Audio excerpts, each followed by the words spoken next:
Hi everybody, welcome back to Small Caliber Arms Review. I'm Richard, and today we have a truly odd looking pistol. This is from KelTec. It is the CP33. Now it's been out for a little while, and I never picked one up just because I thought they were weird looking, but I'm going to find out, since this is a loaner gun, I'm going to find out how it shoots. Now it's a CP33. The CP is competition pistol. The 33 is 33 round magazine in the pistol grip there. It is a segmented or divided magazine. It's got a divider right in the middle of it. So it's a quad stack. It double stacks on each side of that divider in there and holds 33 rounds. And like I said, it's a competition pistol with about a 5.5 inch barrel, I think it is. It does have a thread protector on the end of it. It is threaded for any kind of muzzle device you want to put on there, suppressor, compensator, whatever. Fiber optic sights on it, and a 9-inch sight radius on this thing. That's a monstrous sight radius for a pistol without a terribly long barrel. The balance on this thing is really well. It's somewhere right behind the trigger. Somewhere in there is where the balance point is on it. So it's not nose heavy. It's got a pretty big counterweight back here on the back of it. It is ambidextrous safety on it right here and on the other side. And when you put it on fire, you'll see the red there. Push it up for safe.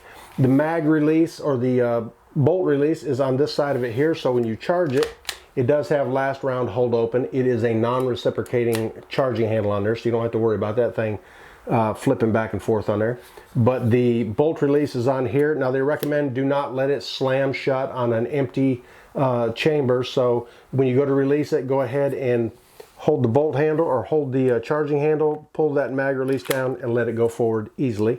It's got a full length rail on the top of this thing. You can put whatever optic you want on there, red dot, scope. They do make pistol scopes, whatever you wanted to on it.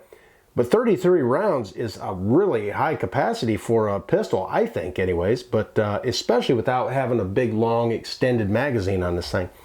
Now, I've got 33 rounds of Thunderbolt here. The owner has 33 rounds of Remington Golden bullets in here, and he did tell me he had a few issues with those.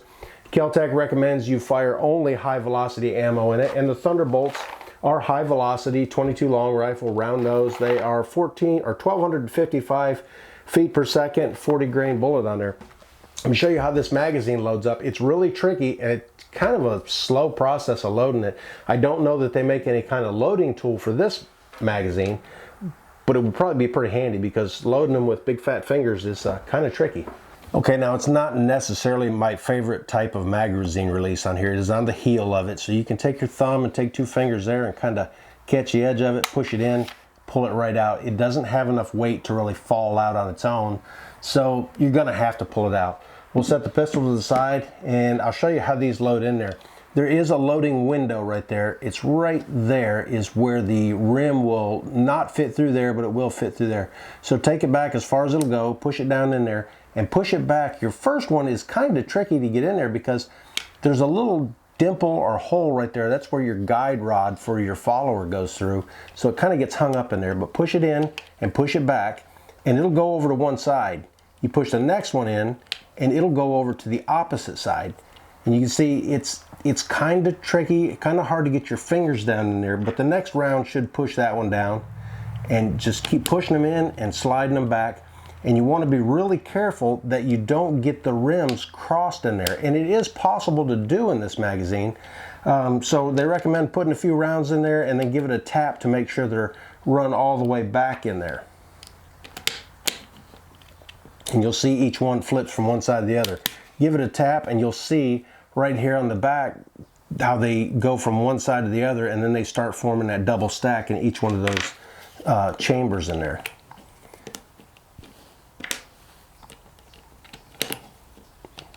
And when you get a few rounds in there, you can look at it. It's a nice thing about having a clear magazine on there is you can look at it and see if you've got any rim lock in there.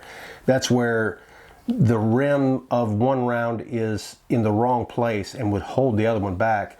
I don't know if you'll be able to see it in there. I've got, let's see, 5, 6, 7, 8, 9, 10 of them in there. And you can see the bottom one is the rim closest to it, closest to the back of the magazine, and each one goes in there in front of that one. Give it a tap again and keep on going until you get all 33 rounds loaded in this thing. Another thing, when you get these magazines, when you first get the brand new gun and you go to load it, they're going to be difficult to load. It's going to be hard when you get to the, you know, about 25 rounds. It's going to start getting really difficult to get them pushed in there. So they recommend doing, you know, maybe some 20 round loads of it, maybe some 25 round loads until the springs loosen up a little bit. And like I said, they are tricky to get in there. And with the Remington Thunderbolts, they have like a waxy coating on them to keep the lead from getting oxides all over it, getting kind of fuzzy and powdery looking. And it gets on your fingers there, and it really makes them hard to slide back in there.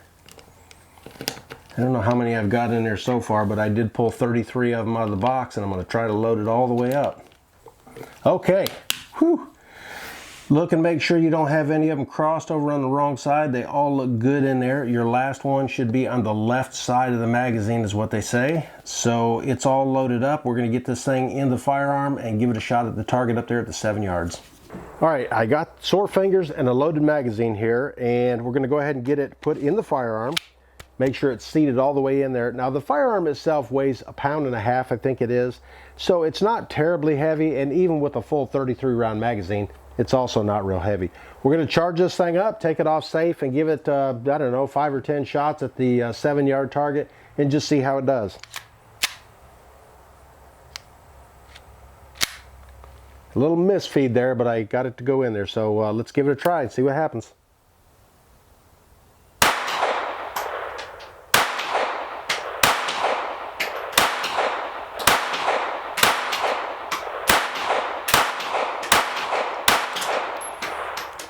All right, there's 10 shots. I put it on safe. We'll go up there and look at that real quick. Not that it's really that impressive at all, but not really taking a whole lot of time. They're surprising me a little bit on the first one there. And it shoots pretty soft. I mean, there's quite a bit of weight there, and a 22 round does not have a lot of power to it anyways. But you want to make sure you got a good firm grip on it, because the direct blowback system is going to kind of rely on that to chamber the next round reliably. Let's go take a peek. This may be a little bit hard to see. I'll try to put my hand behind there, but 1, 2, 3, 4, 5, 6, 7, 8, 9, 10. Everything, the windage looks really good on it. Elevation, I'm shooting a little bit low, and I was aiming for the center of that. So it's probably going to be sighted in for a little bit farther distance, and it does have adjustable sights, and we'll take a look at that real quick. All right, right on the top, just in front of the little U-shaped fiber optic, your rear sight, there's a screw there, adjustable for elevation. And down in behind there, there's another screw. Might be a little tough to see here. I'm not going to pull the handle back because I've got a round in the chamber right now, and it'll kick it out. But that screw adjusts your windage on there. There are some little tiny marks, might be kind of difficult to see in there, but there's some little tiny marks that show you where you're at, and just adjust it to where you need to be. Let's take and put this thing in the sled and see how it does with some accuracy stuff. All right, when I use the Caldwell matrix here on the bar, it moves me back about another almost 3 yards. So I'm still going to have the target on the 7 yards. So this is going to be about 10 yards. And I'm going to aim at the upper right-hand target, one that's still got a little wood behind it, and see how it does for accuracy. Going to take my time with these a little bit and see how it does.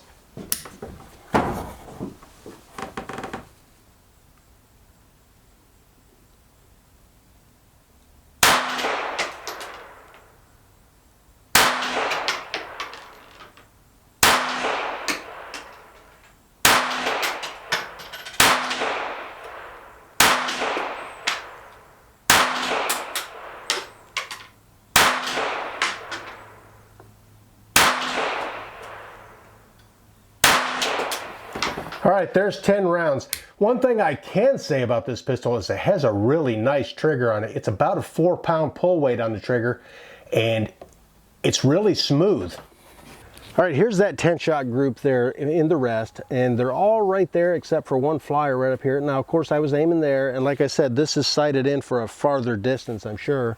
And I'm going to leave the sights right there because it's not my pistol. It is a loaner, but that's really a pretty good grouping right there. And it does really well. It kind of startles me with that trigger because it's smooth and it's light, and I'm not used to it, of course, but it doesn't do too bad. Now, that was 10 rounds. I've still got, actually that was 10 there and 10 there, 20 rounds. I've still got 13 rounds left in that magazine. Let's just go ahead and dump it real quick. All right, I don't know if you can see those sights on there, but really they're easy to see, especially as bright and sunny as it is out here today. They are there. Let's go ahead and dump this magazine.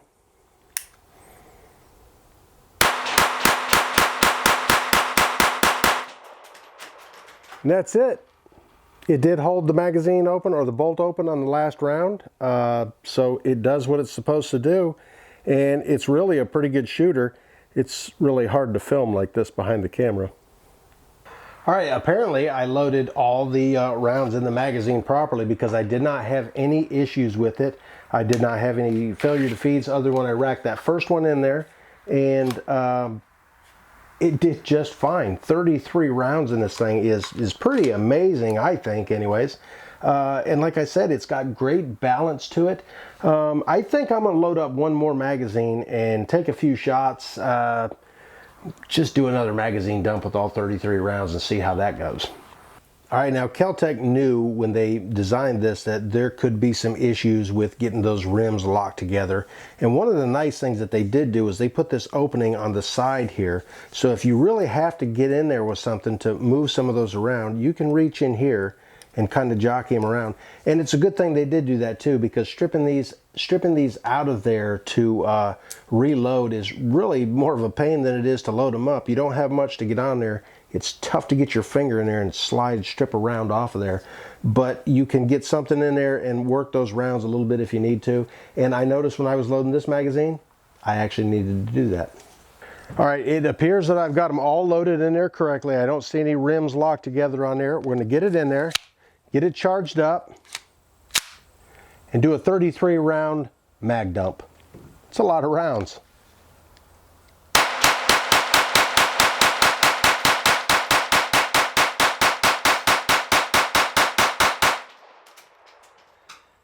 .33 rounds, and no issues with it. Good high velocity ammo in there, and it does just what it's supposed to do. It no failures to feed, no failures to extract, no misfires, and it cycled just fine. So I kind of like it. Now we're going to get this thing inside at the gun bench and see how it comes apart for cleaning and maintenance.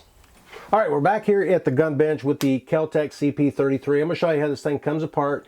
I'm going to get it cleaned up, put back together, and then move on.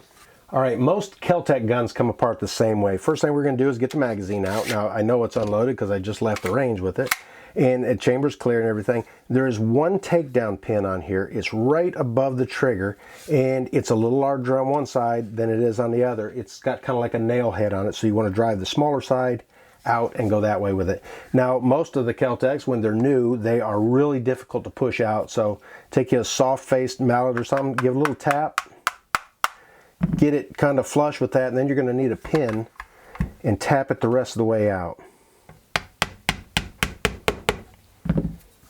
We'll get it up there so it's not hitting the bench. After time, these will loosen up a little bit and they'll be a lot easier to take apart. You should be able to do it by hand to get it out. And there's your takedown pin. There's a notch in the middle of it for your detent. There's the little head on it, kind of like a nail head. And like I said, it goes in, it has to go in the same way every time. One side's a little bit larger than the other side. Not very much, but a little bit. Once you've got that pin out of there, all you do is take and pull your lower right off of there. Just slide it back a little bit, and that's it. There's your hammers right in there. You can clean all this up in there. Your trigger bar. Don't pull your trigger while it's there because your hammer's going to come flying up, and that's not a good thing. There's your safety selector. To take the bolt out of it, all you do is grab your charging handle and pull it back. Piece of cake. Once you've pulled that back, you've got your charging handle assembly right here, and then there's your bolt and your guide rod and your recoil spring, and this is the back lug of it that locks up in there. I would probably recommend not taking this apart. It can be taken out of there. You'll have to pull that spring back, get all the tension off of it to get it in there, but it's really not necessary. But you can still get in here and clean all this up. And then reassembly, all you do is take your charging handle there and put it right back in there. Put it in the right way. All right, if you remember, this is kind of dished out a little bit here. That end is looking up. Your charging handle actually goes on top of the bolt there, and it fits right in the end there. And then you're going to have this thin piece of metal here. You're going to have a groove in your bolt there to put it back in. just take your upper and slide it in the right grooves there. There's a couple different grooves there. You got to get in the right one. You'll know because your bolt will slide right underneath your ejector right there. So just push it all the way back in. Make it click into place there. And to put your lower back on there, just take and kind of push it up there. Push it forward until your holes are lined up there. It should click into place a little bit there. And then just take your pin and put it right back in there. It's a little easier to reinsert than it was to take out. Like I said, they loosen up over time. Go ahead and function check it. Now, it has last round hold open, but it has to have the magazine in there to do it. That's this little tab right here on the follower. So just make sure it functions, make sure your safety selector works. It is rim fire, so you really don't want to dry fire it, but I do have, see if we can get this one snap cap to properly work in here.